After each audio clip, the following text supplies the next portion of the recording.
আমাকে কথা বলতেই হবে ইনশাআল্লাহ, কারণ আগামীতে আবার আপনাদের সাথে দেখা হবে কিনা আমি জানি না। কথা বলতেই হবে। বসেন, কেউ দাঁড়িয়ে থাকবেন না। আমি দেখতে পাচ্ছি বাংলাদেশের ভাগ্য আকাশে উত্তর গগনে কালো মেঘ জমা হয়েছে, ঝড়ের পূর্বাভাস লক্ষ্য করছি। যদি মোকাবেলা করতে না পারেন সক্ষম ভাবে, এমন অন্ধকার গাঢ় কালো অমাবস্যার রাত আসতে পারে যার সুবে সাদেক হওয়া অসম্ভব। সুতরাং আপনারা কি কাপুরুষের মতো কাফের মুশরিকদের গোলামি করে মরতে চান? বিড়ালের মতো 500 বছর বেঁচে থাকার কোনো লাভ নাই। সিংহের মতো 1 ঘন্টা বাঁচতে চাই। আমাদেরকে বলা হয় সাম্প্রদায়িক উস্কানিমূলক কথা নাকি আমি বলি। পত্রপত্রিকা দিছে না তারা? সাম্প্রদায়িক উস্কানি কথা, সাম্প্রদায়িক উস্কানিমূলক কথা বলি। সেই জন্যই বোধহয় শত শত মুসলিম আমাদের কাছে এসে মুসলমান হয়। মানুষে আর বোকা বানানো যাবে না।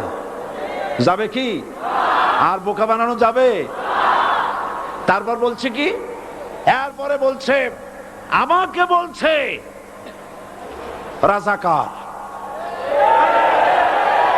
শুনে রাখো চট্টগ্রামের লক্ষ লক্ষ জনতা, পার্লামেন্টে যখন আমাকে এই কথা বলা হয়েছিল, আমার পার্লামেন্টের কলিগ জাফরুল্লাহ চৌধুরী সাহেব বসে আছেন এখানে,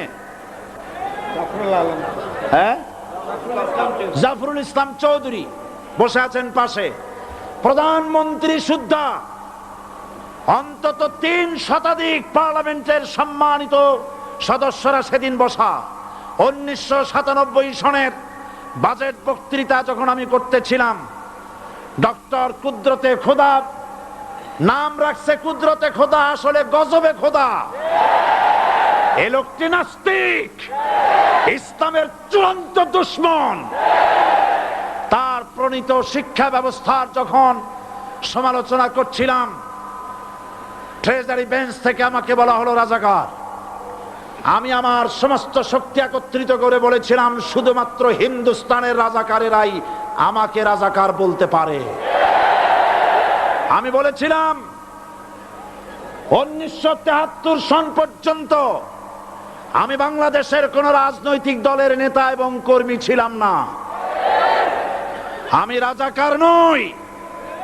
আমাকে রাজাকার বলে যদি তাকেও প্রমাণ করতে না পারে 10 কোটি টাকার মানহানি মামলা দায়ের করব। আমার এই বক্তব্য সারা দুনিয়া শুনেছে। পার্লামেন্টে আমার এই বক্তব্য রেকর্ড হয়ে আছে। সেদিন 3 শতাধিক পার্লামেন্ট মেম্বারের কেউ আমার চ্যালেঞ্জ গ্রহণ করেন নাই। যে কোনো ব্যক্তি পার্লামেন্টে গিয়ে আমার বক্তৃতা দেখে আসতে পারেন। এরপরে 1997 সনের 7 অক্টোবর দৈনিক জনকণ্ঠ পত্রিকা যখন আমার বিরুদ্ধে লিখলো, সেই পত্রিকায় সাইদির ওপেন চ্যালেঞ্জ 8ম পাতা, 1997 7 অক্টোবর, এত বড় 2 কলামে হেডিং। সেখানে আমি বলেছি বাংলাদেশের সকল সাংবাদিক, গোয়েন্দা বিভাগ, বাংলাদেশের সকল বুদ্ধিজীবীকে আমি আমার পিরোজপুরে আমন্ত্রণ করছি। আমার উপস্থিতিতে যদি কেউ প্রমাণ করতে পারে বাংলাদেশের স্বাধীনতা যুদ্ধের বিরুদ্ধে আমার কোনো ভূমিকা ছিল, সজ্ঞানে স্বেচ্ছায় জাতীয় সংসদের সদস্য পদ থেকে পদত্যাগ করব।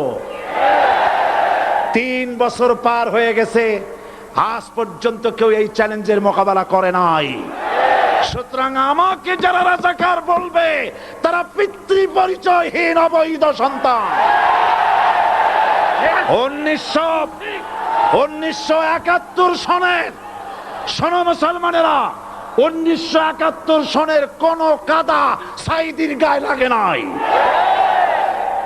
আমাকে রাজাকার বলে জনগণ থেকে বিচ্ছিন্ন করবা, জনগণ থেকে আমারে বিচ্ছিন্ন করা যাবে না। কারণ এই জনগণ আমার জন্য আসে না, এই জনগণ আসে আল্লাহর কোরআনের জন্য।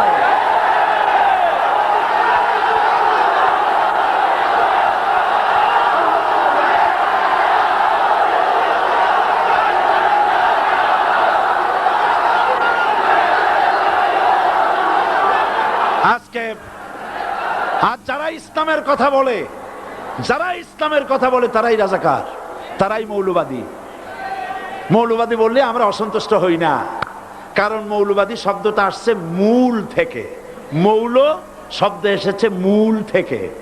মূলবাদী তার মানে যারা মূলে আছে। মূল হলো কোরআন, মূল হলো হাদিস, মূল হলেন আল্লাহ, মূল হলেন আল্লাহ রসুল। আমরা আছি মূলে। এখন বলেন তো মূলের শক্তি বেশি না আগার শক্তি বেশি? আমাদের যারা মৌলবাদী বলে ওরা হলো আগাবাদী।